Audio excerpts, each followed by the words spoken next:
Like, comment, and subscribe. Hello friend, welcome to our channel. Today we'll discuss how GST audit team scrutinize contract to identify intermediary supplier from the perspective of export. For better understanding, facts presented in a diagram. Gamuda Inc., a Korean company, IT product manufacturer, appointed Mrs. Kapoor and Company of Chennai as exclusive channel partner for South Asia zone, including India. Mrs. Kapoor and Company is responsible to develop market for IT product of Gamuda Inc. in South Asia and identify potential customers for Gamuda and share contact details of the potential customer.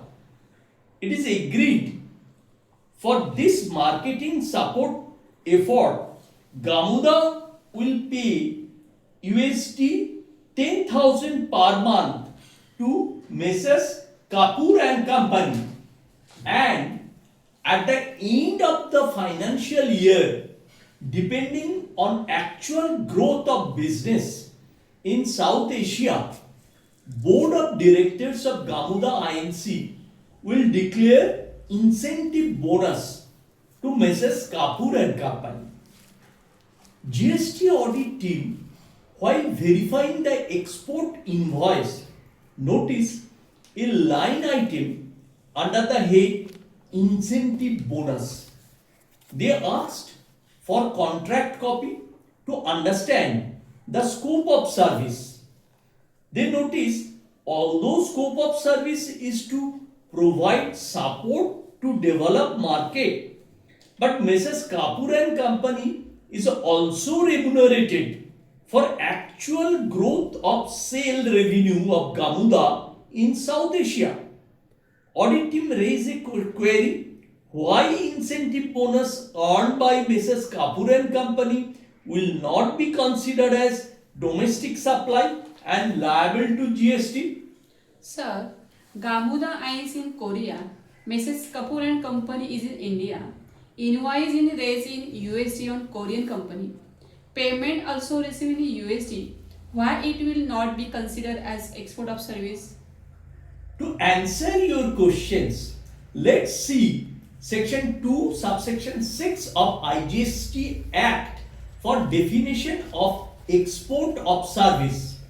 First condition is the location of supplier of service is satisfied, because location of supplier of service is in India.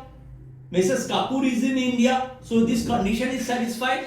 Second condition is that the recipient of service is located outside India. This condition is also satisfied because Gamuda Inc. is located in Korea. Third condition is that place of supply of service is outside India. We'll discuss this later on. Fourth condition is that payment for such service has been received by the supplier of service in convertible foreign currency. That is also satisfied because invoice is raised in USD and payment is also realized in USD. So let's examine the supply of service, place of supply of service as defined under section 13 subsection 8 of IGST Act. Now section 13 is applicable if place of supply of service and or the location of supplier or location of recipient is outside India. Here the Gamuda is located outside India. Since Gamuda is located outside India, so this condition is satisfied. So section 13 will be applicable here. Now section 13 subsection 8 says the place of supply of following services shall be the location of the supplier of service. One of the service is intermediary services. Sir, how to identify intermediary service? To identify intermediary service, first we need to understand what is intermediary service as defined under section 2 subsection 13 of IGST Act. Now section 2 subsection 13 says that intermediary means a broker, an agent or any other persons by whatever name called who arranges or facilitates the supply of goods or service or both. So that means their main role will be facilitating the actual supply of goods or services. So in order to understand, for better understanding, please go through the litmus test for intermediary services.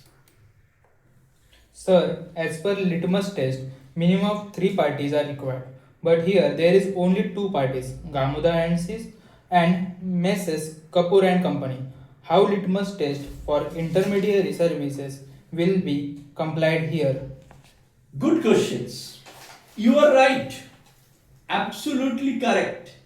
But for marketing support transaction, this activity is confined between 2 parties, that is Gamuda and Mrs. Kapoor, right? So the first condition, minimum of 3 parties, is not satisfied, but that is only for marketing support. But if this support provided by Mrs. Kapoor will result in sale to customer, business growth will happen and the same will be triggered incentives to Mrs. Kapoor. So in that case, you will find 2 distinct supplies. First is the main supply between 2 principals, that is the Gamuda Inc. and the customer of Gamuda Inc., where the Gamuda will supply the IT product, and second supply is the ancillary supply, that is by Mrs. Kapoor and Company and Gamuda, because ancillary supply is the facilitating the supply, main supply. So if there is a main supply happens, then ancillary supply will be get the recognition. Here the facilitating activity itself is not the intermediary job, but if the facilitating service results in actual supply, then it will become intermediary service for a considerations, right? So 2 distinct supply, main supply between Gamuda and customer, and ancillary supply, which is service of facilitating main supply, is between Messrs. Kapoor and Gamuda. Therefore, Messrs. Kapoor qualified as intermediary service provider for the purpose of generating actual sale and being remunerated for the same by way of incentive bonus. Sir, it means drafting of commercial contract has immense implication of GST exposure. Correct. Supply is originated from contract and supply triggers GST exposures. So let's see the extract of the contract.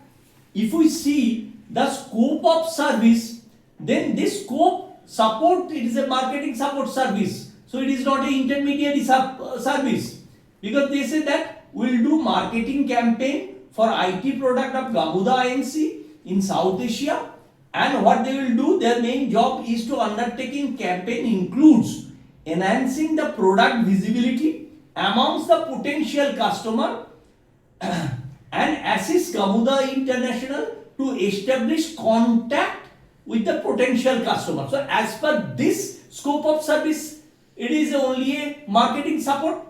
But if we see the fee portion, they said that apart from the 10,000 USD per month for your marketing support, you are also eligible for incentive bonus, and this incentive bonus on the basis of business growth of Gamuda in South Asia. How the business growth will take place? Once the sale revenue will increase. How the sale revenue will increase? Because when they will facilitate the sale between the customer of Gamuda, and that facilitating results in actual sale, only then sales growth will take place, only then they will get a incentive bonus. So incentive bonus is a consideration for facilitating actual sale. Therefore, review of commercial contract by the GST team to flag the GST issue is need of the hour. Hope you have understood the importance. Thank you. Like, comment, and subscribe.